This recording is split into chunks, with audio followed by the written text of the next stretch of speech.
All right, let's take a look at this next exercise. Shouldn't take us too long to get through it. Um,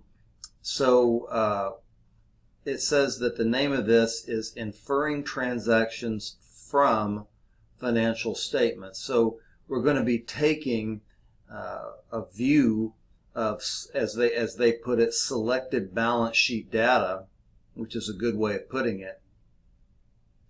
And we're going to take some other information that is provided for us and then answer a question.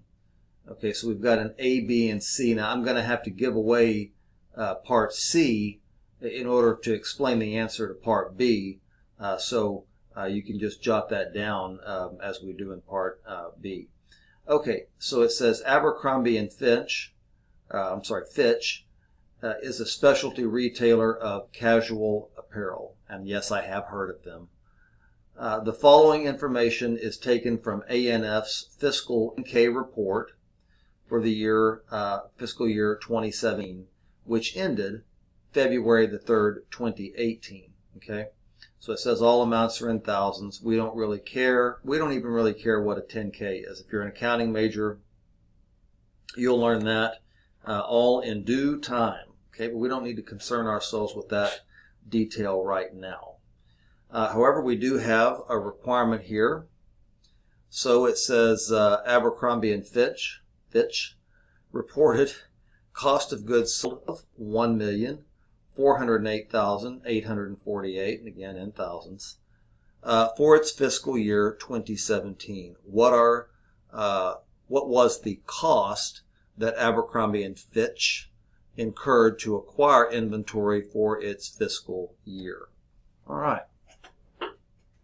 So, what we know is, well, what we need to know is that in order to answer this, I started to say our starting point is cost of goods sold, and I kind of believe that. But what we also want to know is that, because what is the question? It says, what was the cost of the inventory? All right. So when we look up here, and again, this is not 5 days that passed or 6 days. This is a year and 6 days, and this is something that just happens. We see that the ending balance, or the balance on January the 28th was $399,795, and then basically a year later, it has gone up. Okay. So what we would do here, and again, there's a couple of different ways that you could do this. I would suggest that you do it in a way that is comfortable to you. I kind of know how to do this a little bit easier.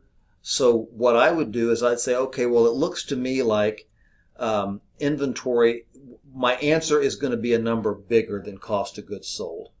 And how do I know that? Because I had to pay for this inventory right here. I paid for the stuff that I sold. I paid, or Abercrombie and Fitch paid, $1,408,848. But we can see that the balance went up. So there was other inventory that was purchased that essentially has not sold yet. We'll just say it like that to simplify it. So given that, what I would do is I would take the ending balance, which is not 423,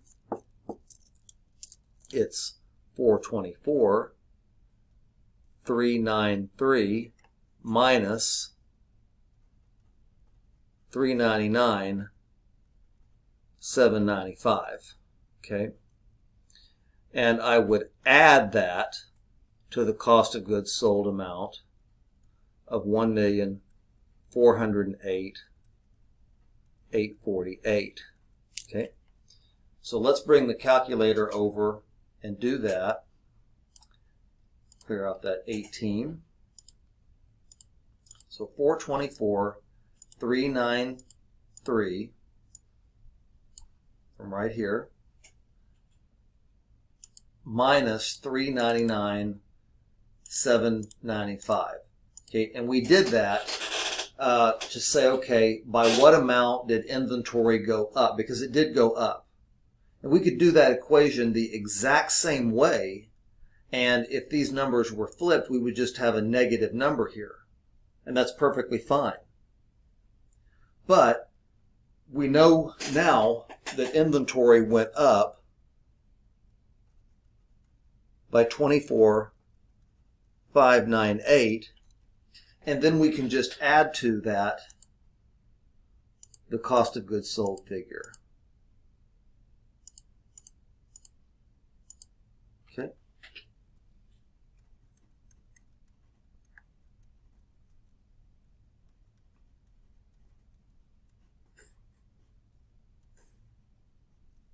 All right. Yeah. Perfect. We've got our answer. And again, I just want to make it clear that, if these two numbers here were reversed, right? If these two numbers here were reversed, if this number was bigger, well, then we would say, okay, well, inventory went down. So we would, if these numbers were exactly reversed, this would be a negative figure here, and our answer would be something less than 1.4 million. All right.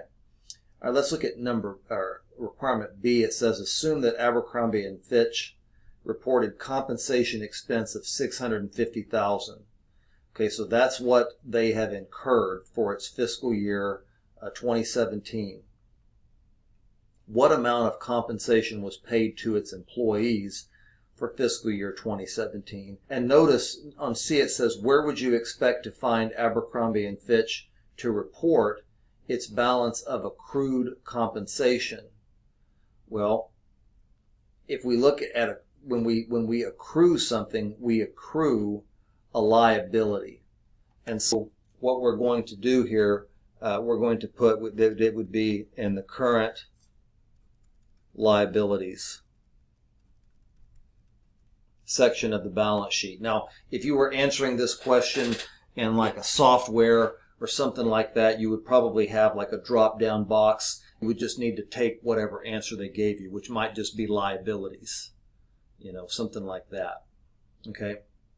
But we kind of have to know that if we're going to answer part B. So we recorded $650,000, right? But notice that our liability here was $37,235, and it went up. It went up. So in this particular case, we can do this any number of ways. Up here we were dealing with an asset. So here we're dealing with a liability. So I'm going to set this up in reverse to what I did above. But I want you to understand I'm not doing that to confuse you. I'm doing that because inventory is an asset and accrued compensation is a liability. So what I'm going to do then is I'm going to say 37,235, okay, minus 65,045 plus, get these dollar signs in here, plus 650,000 equals. All right, so let's just do that on the calculator. 37,235 minus 65,045 equals a negative number. And then we're going to add to that the amount of expense we reported, okay, plus $650,000, and we end up with $622,190.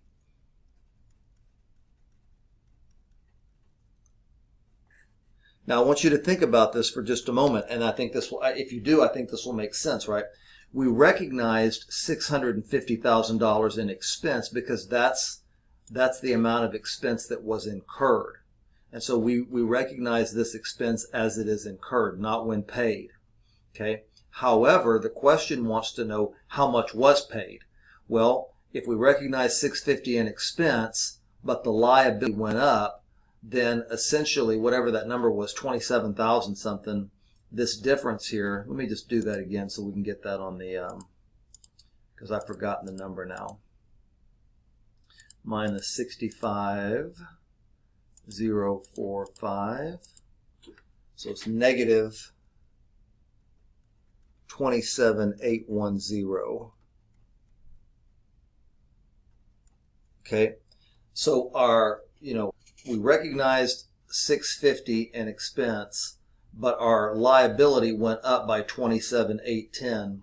So then I'm going to go ahead and do the same thing again just to get the answer back on the calculator.